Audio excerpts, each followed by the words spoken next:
This is our audience tonight, but there are surprises in store for two brothers who aren't even here yet. They're going to meet the godfathers they've never seen.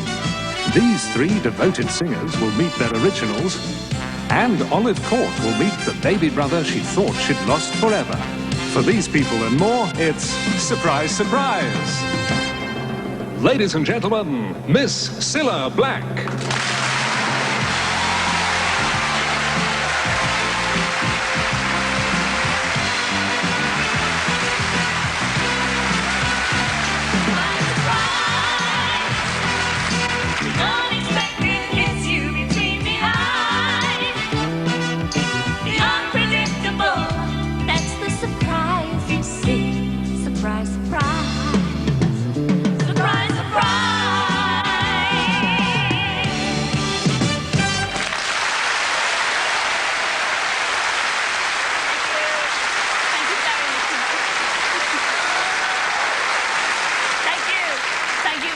And welcome to Surprise, Surprise. Now, we've got some wonderful surprises for some people here in our audience tonight. Now, they don't know it yet, but they will, because speaking of surprises, let's get right to it and see what our Bob Carroll is up to this week. He's at King's Cross Station. No, he's not leaving the country. He's there to surprise and Mrs. Monica Holt's two sons, Glyn and David. Now, she knows what's it all about, Alfie. But they don't. They just think Monica's won a trip to London with a visit to a television show. Now, are they in for a surprise? Let's go over to King's Cross and see if the train's on time. Are you there, Bob? Oh, hey, Cilla. Don't give the game away. I'm supposed to be in disguise. Well, I'm here at King's Cross Station, as you can probably see and hear, and I'm waiting outside platform 3, where hopefully the train is arriving, which it is, which Monica, Glyn and David should be on. So, Cilla, move behind the post office, I'll see. Don't give the game away. Oh, sorry, Bob. On with the hit hat. And here we go.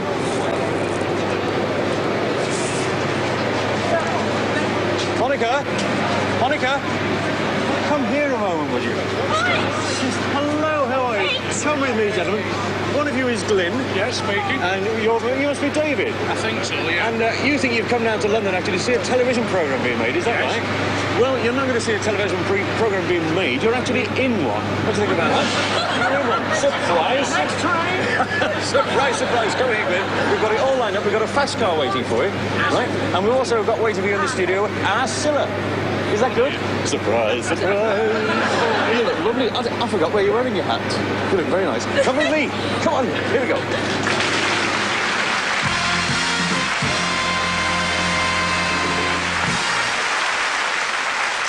Well, we look forward to seeing Monica and her two big lads later on. And in fact, we've got a very special surprise for all three of them. But now, I've got to make a phone call. And here's Snoopy. He's going to help me make it. Doesn't he look lovely, ladies and gentlemen? Yes. Doesn't he? Yes. Turn me round, son. And I'm making a special phone call tonight, and it's to Mr. Les Downey. Now, he's from Windsor in Berks. And, oh, gosh, his wife and his daughters are always complaining to him. Why don't you take us out to dinner, our Les? And he says the only lady he would like to take out to dinner is Cilla from Surprise, Surprise. So I'm going to surprise him now and invite him on the show to dinner at Shea, Surprise, Surprise. And here we have the number.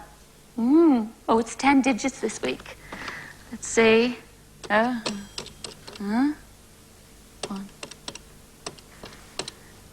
Let's hope it rings out.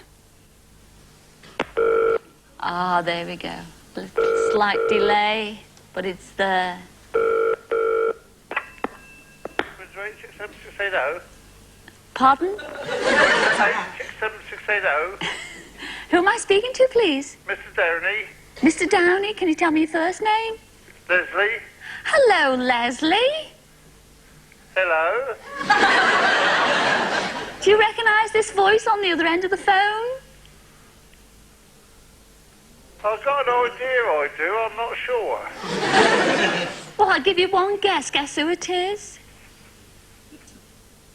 I don't know. Has he fainted or what? Yeah, Well, I'll put you out of your misery. Leslie, surprise, surprise, it's Cilla here. What? Yeah? Yes? Yeah, go on, pull the other one. Well, you tell me which one to pull and I'll pull it, Leslie. No, it really is Cilla here. Do you believe it? Well, if you say so, I've got to.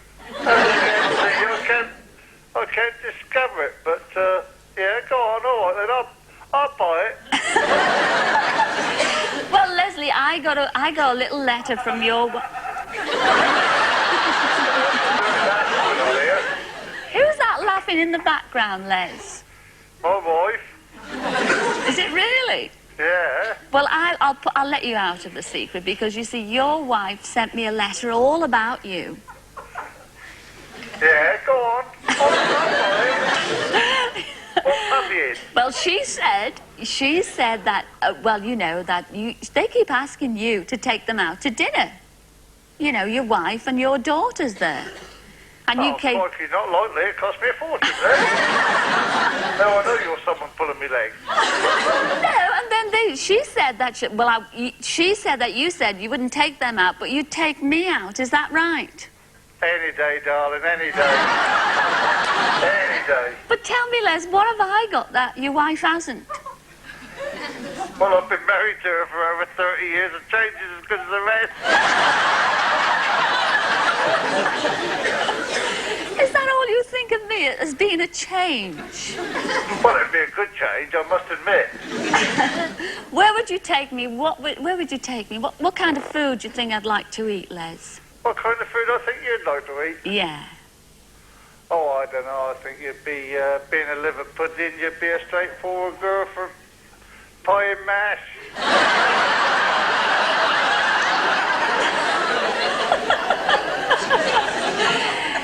Is that all I conjure up to you? A plate of pie and mash, Les? Well, I don't think you're the sort of girl that would cane a bloke for anything too expensive.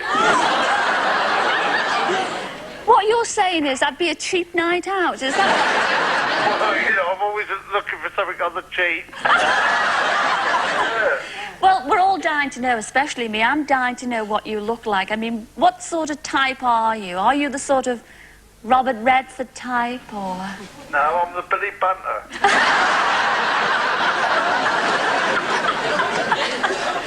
Do you know, Les, I don't know what I'm letting myself in for, but here it goes, Les. I would like to invite you to dinner. Oh, lovely. The only problem is, you've got to cook it. I've got to cook it. You've got to cook it, yeah? Have I? Oh, well, that's all right. Actually, on the show next week. Oh, that's all right. I can always cook some pie and mash. You can get that down the pub. You get that down the pub. That's not... Remember the favourite bag.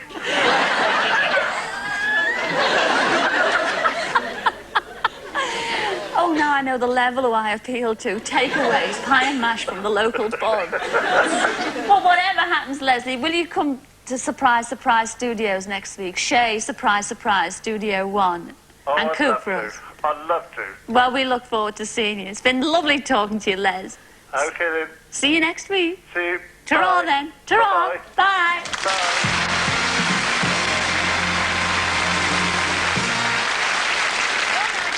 For our Cilla Searchline.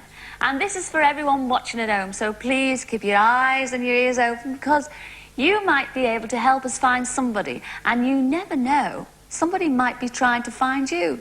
So here to give us all the details is Mr. Suave himself, Gordon Burns.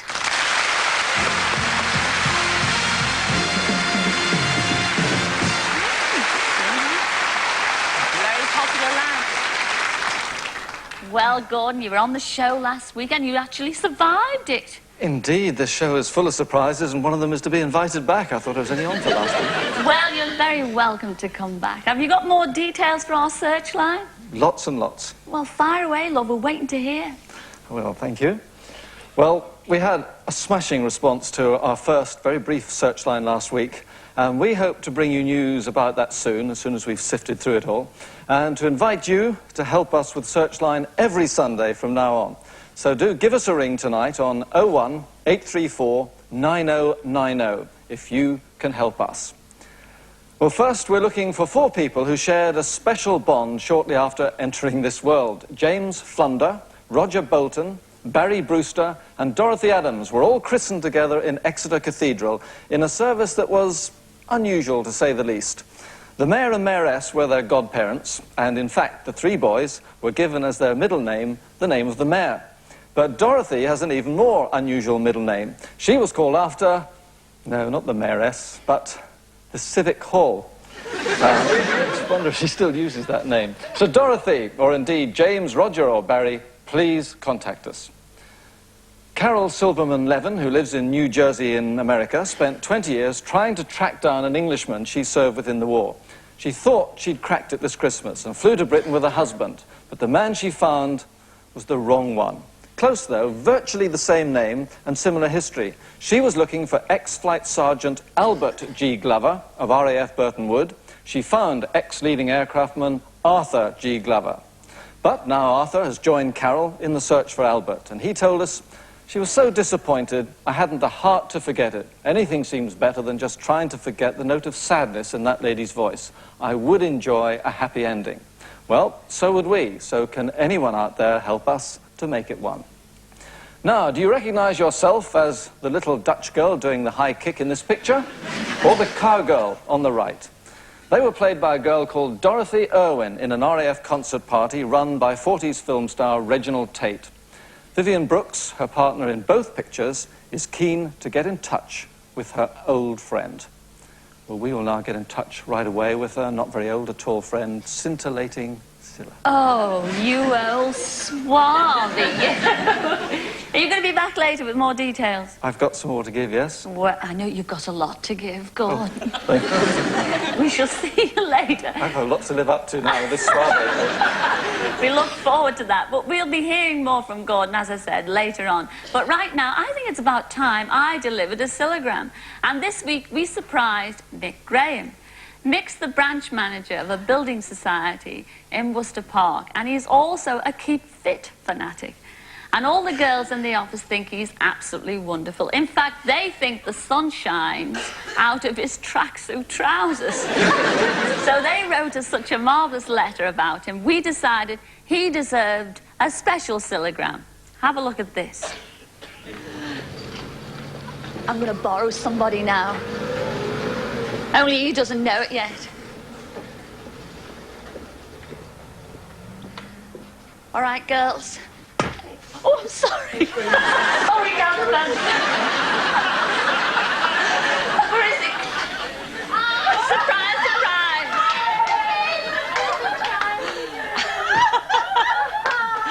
You have got to be Michael Graham. That's right. Yes, and all these girls here, all these girls think you deserve a special Cillagram because, in their own words, they think you're absolutely gorgeous. Really? Yes. For once, I'm speechless. You see, I've come here today to borrow something. Yeah, what? Your body. Oh, my goodness. He is flash, you're right.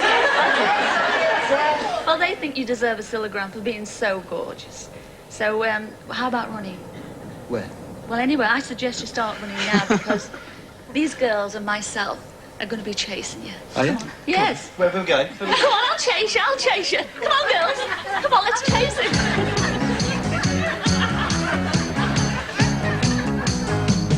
Keep on running.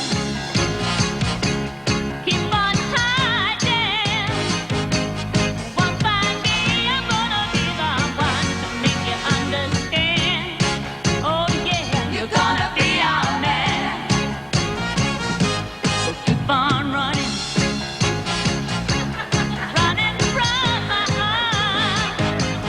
Won't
just watching. I think I need a break. So see you in a couple of minutes. See you then.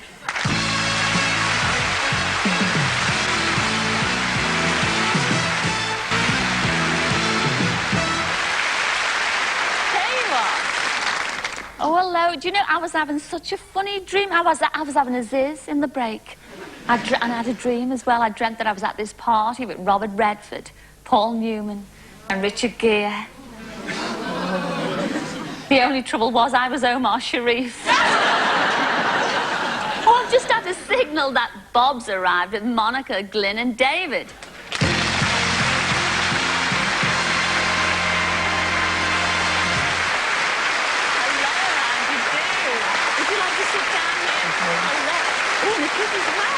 Oh, sit down.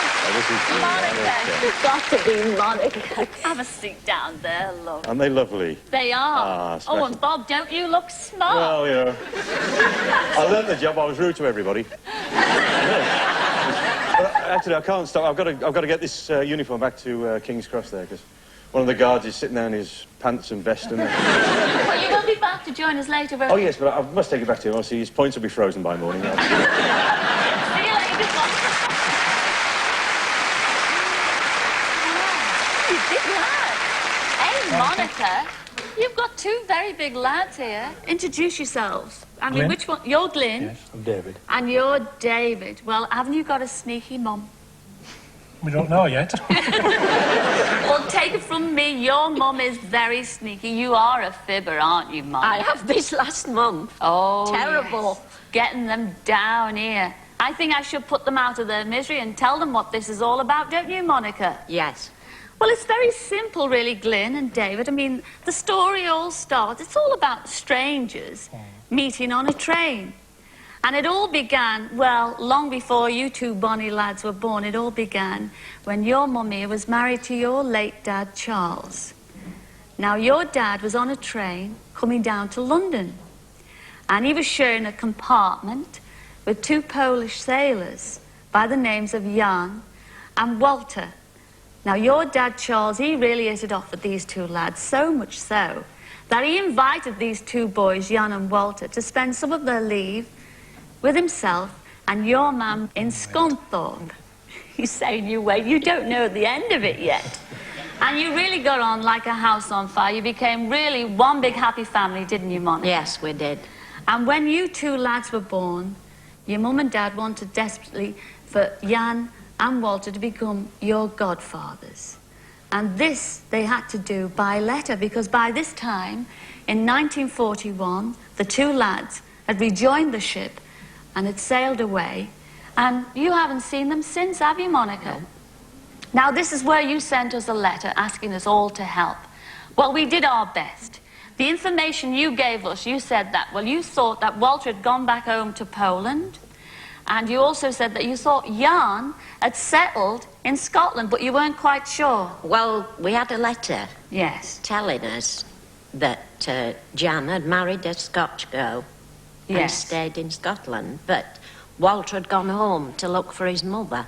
Well, you were absolutely right about Jan. He did settle in Scotland. In fact, he settled in Glasgow. But he's not there tonight.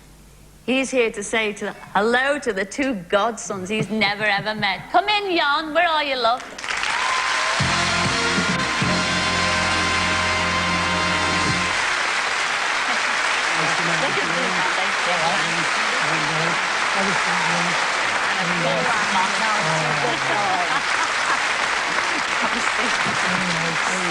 Sit over there, sit next to Monica. Isn't that smashing? Well, Jan, look at these lads here. What do you think of your godson? They're They're very big now. And Jan, tell me, I mean, you know, you're a Polish lad and you Yes. settled in Glasgow. Yes. I mean, how come you settled in Glasgow? I met my wife there, and Scotland's a beautiful country, It is. so I settled down there. And also, those Scottish lassies are very, very persuasive, Yes, they are. aren't Yes, they? yes. Yes. We're ever so pleased that you joined us on the show. And we're really upset for Monica because you also wrote to us about Walter, and we had a little bit of difficulty there. I know you would have liked Walter to have been here tonight, but Yes. we did our best, Monica. We got in touch with all the authorities in Poland, and they didn't even have a record of Walter's existence there. In fact, he vanished off the face of the earth, according to them, which was no surprise because he wasn't living in Poland, Monica. He was living in France. Well, he was until yesterday. This is a surprise for your mum. Monica, we've flown Walter over from France to be with you. Your old dancing partner, Walter, who you haven't seen for over 45 years.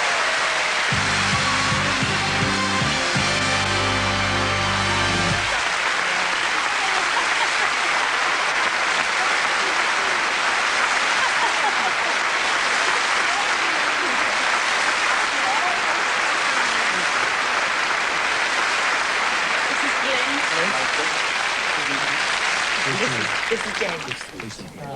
Oh, please sit down, Walter. Isn't this exciting?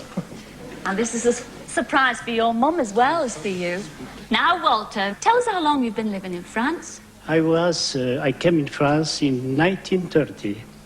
I engaged and was in the Polish forces, and in 1940, and I was in England during 7 years, and came back to France. And then married my wife. And that's where you settled all these years. Now, I know for a fact you were ever so good to Monica. You know, Walter was ever so good because Glyn, a big lad as you are... I wasn't then. Well, you're a bonny lad now. When your mum was pregnant over you, Walter did the unheard of thing. He used to take your mum dancing. He did. Both of them? Yeah, both of you.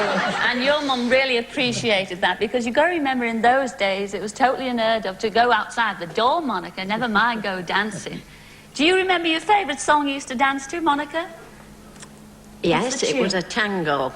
Was it? Yes. Can you remember the name of that tango? Jealousy. Jealousy, Oh, yes. yeah. Wasn't it? We danced. We did. Yes, we Well, did. we're going to turn the clock back 45 years now. Monica and Walter. Serves you right. We have got the music to Jealousy, and we want you to trip the light fantastic. Just one more time. Yes. Walter, you're ready, aren't you, love? Yes. Well, Alan, Mr. Alan Ainsworth, in your own time, you play the music, and Walter...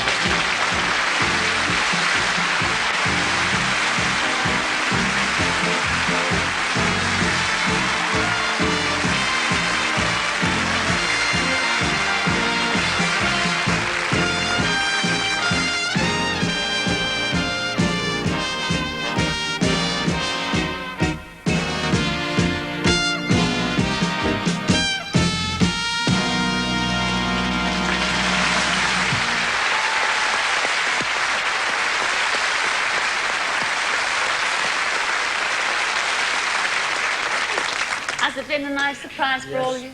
Exceptionally. Oh, well, we've Fantastic. enjoyed... We've tried so hard to find them and we couldn't.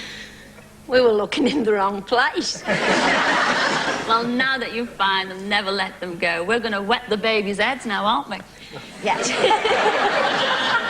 And while we wet these big babies' heads, it's time to go over to Gordon with Cilla's Searchline again. Fantastic. And with your help, we hope to reunite a lot more people through Searchline. For instance, did you have knobbly knees and play football in 1953? In particular, did you play in a primary school boys' team with Raymond Lawton in Uxbridge, Middlesex? Raymond's daughters, Dinah and Beth, want to contact the other members of this football team so that their dad, who was the goalkeeper, can be reunited with his old mates. I wonder how many of those knobbly knees would stand up to a game of football 30 years on. No, mine wouldn't. Cobblers. Well, just one cobbler, in fact. Douglas Frederick Strad, who was separated from his brothers and sisters when he was only 8 months old. Douglas is now 62, and he'd like to meet up with his family. So if you are Roy, Phyllis, or Irene Strad, or indeed you're the fourth member of the family whose name Douglas can't remember, after all, he was only 8 months old at the time, and you're all born in Roll Street, Canton, Cardiff, then do get in touch. And you never know, you could get some free shoe repairs. And to finish with this week, a couple of quick requests. If these people are watching, please give us a ring. Rose Violet Baird, born in Kettering on July the 2nd, 1928, and Peter Thomas Glenn, last known address, Drayton Road, Willesden, London.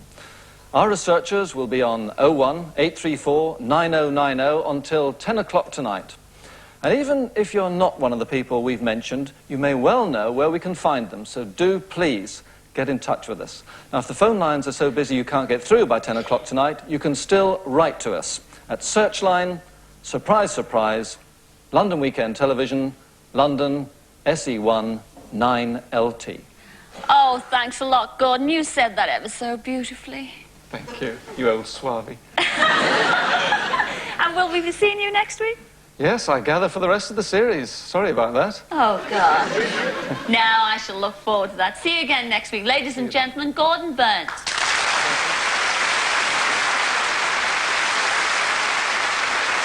I look forward to that. Well, for those who watched last week's show, you'll remember I phoned a Marion Norris who works in a department store in Cardiff. Now, she sings with two of her mates, and they rehearse in the most peculiar place. We invited them to come on the show and sing it for us. So, direct from the ladies' loo, Surprise Surprise is proud to present Marion, Sylvia, and Mavis. And here they are.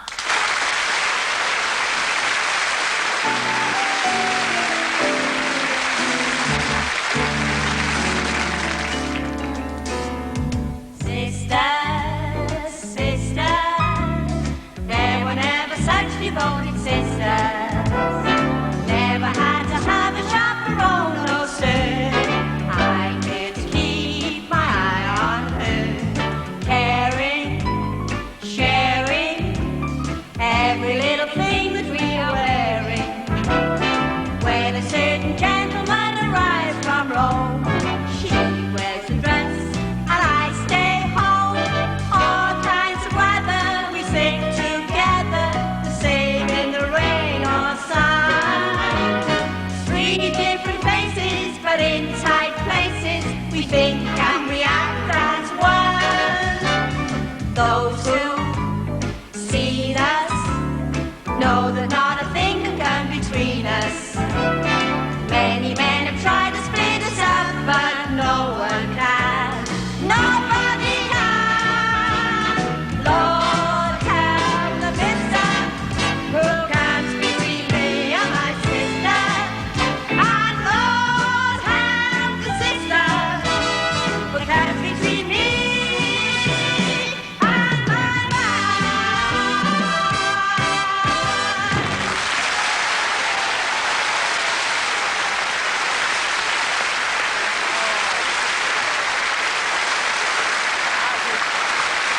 Absolutely marvellous. Oh, that was absolutely great. Weren't they marvellous, ladies and gentlemen? And I think, Marion, it's a little bit different than rehearsing in the loo, isn't it, love? Much better. I mean, do you wear clothes like this when you rehearse? Well, nearly as nice. Our overalls? These are your overalls? But they're made of real silk. Are you thinking of taking, now you've got all, the taste for it, are you thinking of taking it up professionally? No, I've got my shining. No. I know the feeling well, I do. Is it too much like hard work? Is it really? Well, we've all enjoyed it all out there. And just one more question. How do you think you compare with the real thing, like, say, how do you compare with the greatest Beverly Sisters? No challenge. No. Well, we think they're marvellous. Yes, surprise, surprise. Here they are, the Beverly Sisters. They can tell you.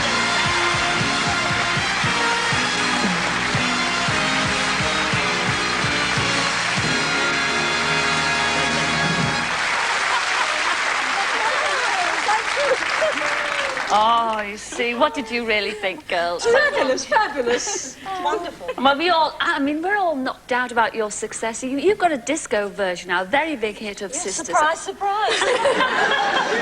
And it's also on an album, yes? Yes, it is. This version is on an album. Oh, great. Well, we're all dying to hear the original version because we all go back that far, don't we, girls? Yeah. Would you do us a favour and do it? I don't think we can top the girls here, No, this is the way we used to do it. Alan? Sisters, sisters, there were never such devoted sisters. Never had to have a chaperone, no sir. I'm there to keep my eye on her. Lord help the mister who comes between me and my sister.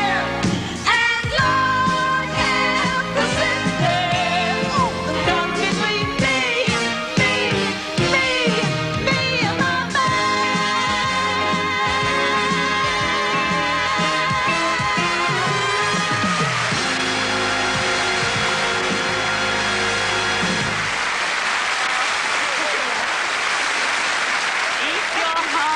Marion, we'll have to take a break there. See you in a couple of minutes. Absolutely smashing.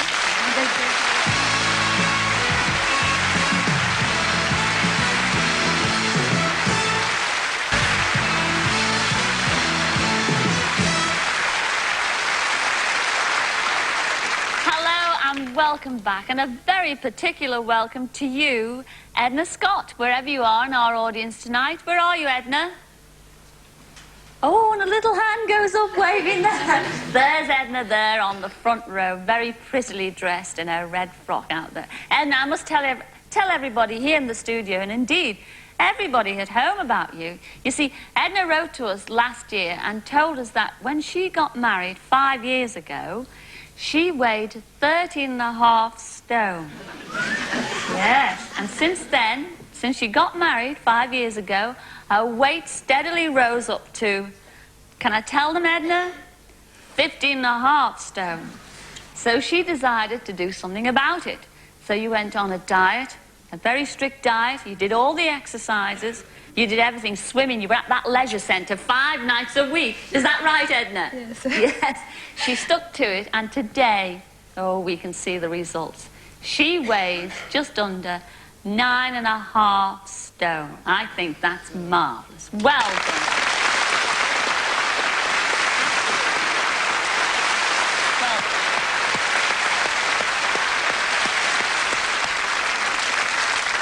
So you see, the proof is in the pudding. It can be done. Anyway, Edna's one wish was to have her wedding photographs taken again, showing the new slimline Edna.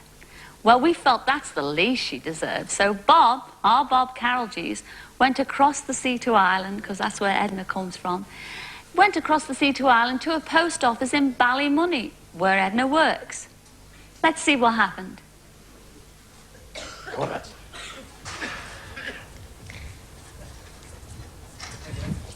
Hello. You Billy? Yes, Billy. Nice to see you. Right, come on, let's get her. I'm recording for an idol. Oh, lovely. Is that okay? Yes, fine. Now tell us where we're going in a minute. Where on earth is our Bob going to? Do you know, I think he's had directions from Jimmy Cricket. Edna! Edna Scott. How are you? Surprise, surprise, Edna. Turn around this way if you don't mind. Just have a little look around here. Now, Edna, you wrote to us, to our Cilla, saying that you weren't very happy with your wedding photographs. Now, tell me more about this. What's this about your wedding photos? Come round here. I don't believe it. You doesn't believe it? Tell me, what's wrong with your wedding photographs, Edna? I'm mortified. You're mortified? No, wedding photographs. You've lost a lot of weight since your wedding 5 years ago, haven't you? Yes. How much weight have you actually lost? 6 stone. 6 stone. And on your photos, you don't like them because you think you're overweight and you don't like looking at them. Is that right? Yes. Well, Edna, surprise, surprise. We are going to do something about that. And we're going to have them redone. Oh, no. Right? I think you'll be happy with the ones we're going to have done. Is that all right? Yes. By the way, can I have a stamp while I'm here? I want to send a stamp. I want to send a postcard to Cilla, you know. Could I just have one stamp? Thank you very much. Thank you very much. I've got my stamp, Cilla. You'll be getting the postcard too. What is it? Off we go. Dee-dee-dee-dee.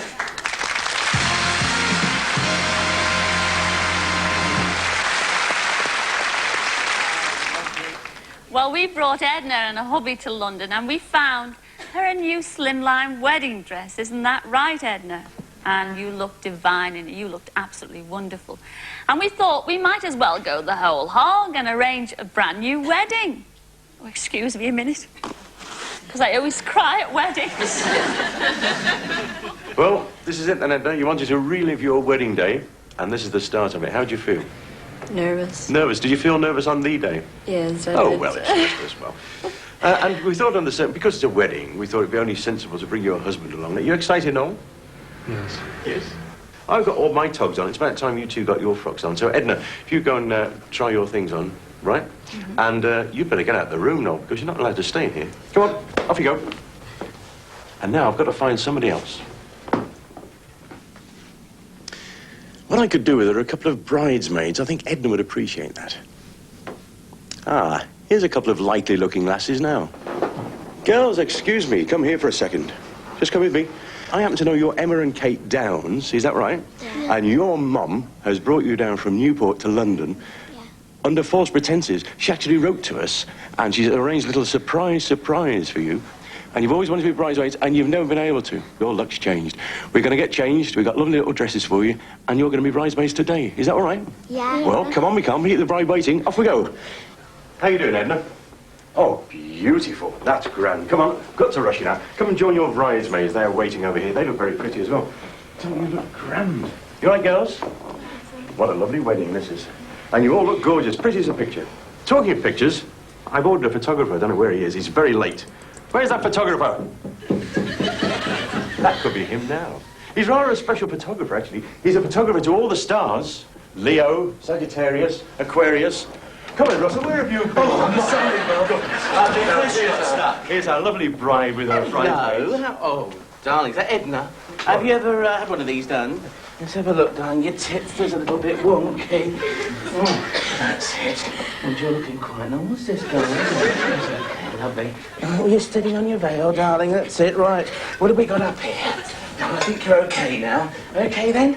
Right. Here we go, then. Are you ready? I can't see a thing here, Bob. Oh, the act. Smile!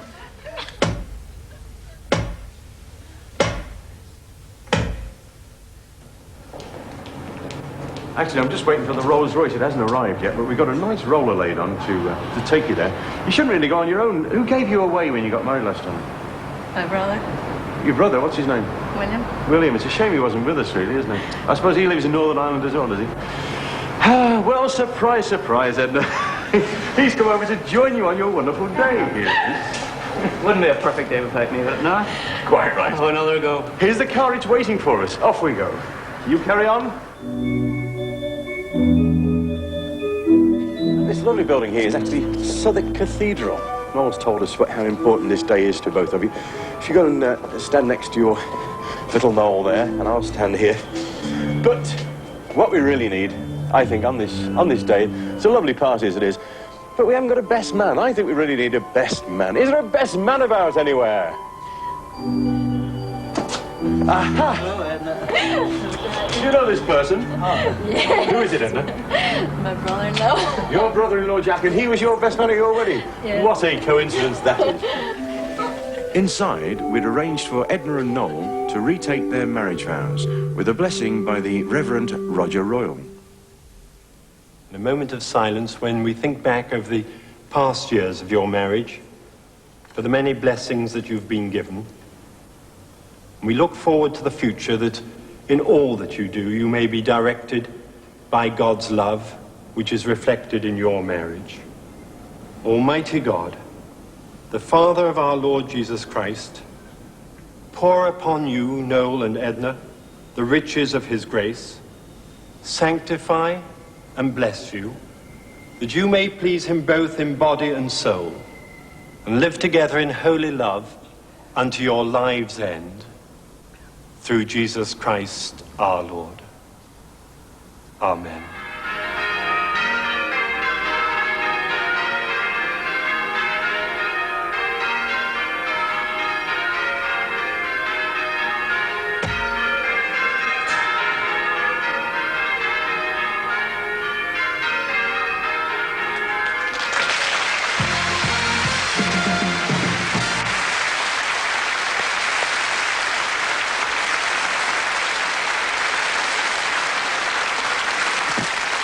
Well, as you can see, ladies and gentlemen, this album, on the front of it says Edna and Noel Scott.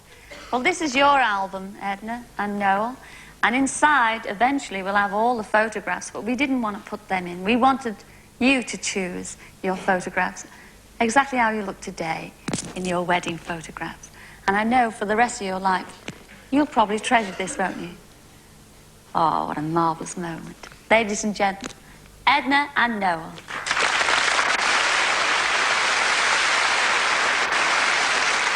Well, now we've got a big surprise for a lady sitting somewhere in our audience tonight. She's here with her 2 sons and their wives. But she thinks she's only come because one of her daughters-in-law won tickets in a Christmas raffle. Yes? It's you, Olive Court, wherever you are, sitting in the audience. Olive, please, would you come down and join us? Have I got a surprise for you?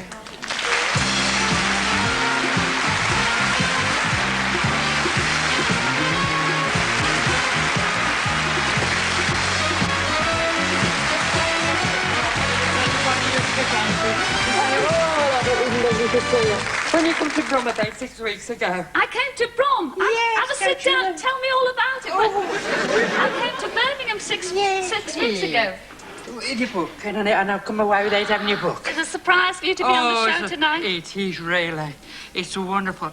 I can't thank my daughter-in-law, Faith. Hello, Faith. Thank you very much for your gorgeous letter. Because Faith over there, she wrote a most marvellous letter to me. Oh, dear. I'll kill you when you get out. It was a most... really. I must tell you, she wrote to me, and this is the most marvellous lady, ladies and gentlemen, because she's had a very, very tough life. You have had a hard life in the early days. I did, yes. Because your mum died when I you was were... 7.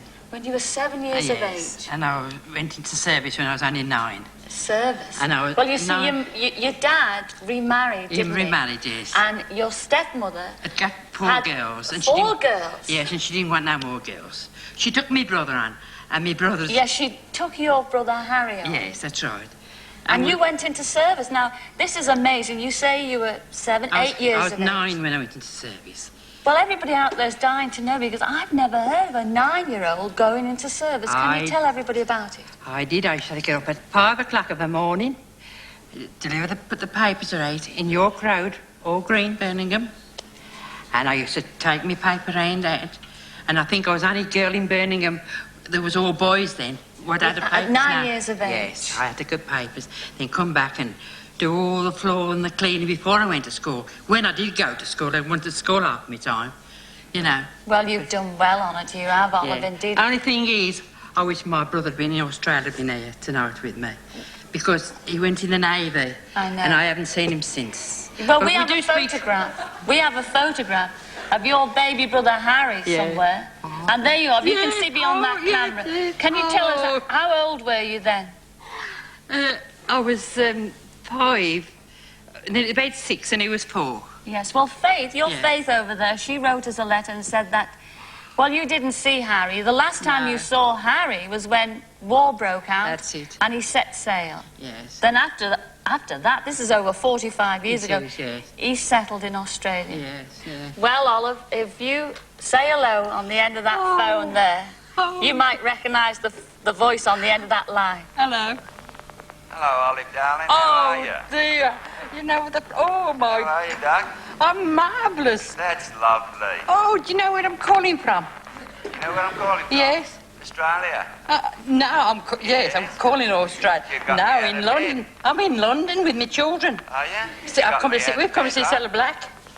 Oh, surprise, surprise. I've got to go to work now. Oh, it's a marvellous. It is. It's all right for you, but I've got to go to work. You've got to go to work. You've got to enjoy yourself, aren't you? Yes, I am. Yeah, that's all right. Oh, this is... Well, listen, there's a fella there, my Les son, would like to speak to you. Oh, lovely. I've never spoke to him. I'll see you later. Yes, all right then. Hello, Aunt. Hello, Leslie. Oh, lovely. Ah, it's good to hear your voice. I've never heard it before. No, I've never heard yours. I've never even seen you nor your children. I'm just on my way to the beach, actually. It's a beautiful day. I've got to touch myself to believe it. I think I'm dreaming. Yeah, I'm alive. Yeah, I think Cilla's got another surprise for you, though. Has she? You got another surprise for me? Yes, you put that phone down. Your Harry's not 12,000 miles away. He's not even 12 feet away. Here he is with your nephew, Leslie. Come on, Harry.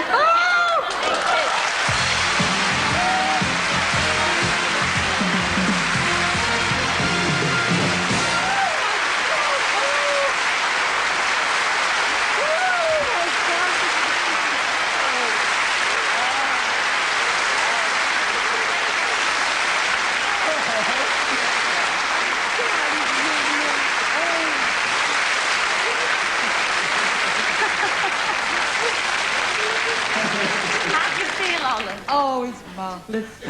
Oh, I think I've got the best family in all the whole world. I'll never forget this long as I live. Oh. And it's all thanks to Faith for writing that letter in over there. Isn't that wonderful? Well, while you're all saying hello to your Harry and Leslie. God. She's forgotten me. No, she'd never forget you. God. Oh, marvellous. Well, while Olive and Harry and Leslie get to say hello to each other after all those years, sadly it's time for us to say goodbye.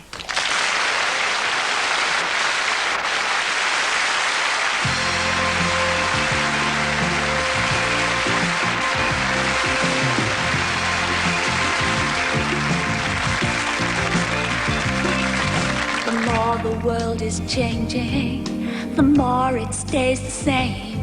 Life is full of small surprises. It's a never-ending game.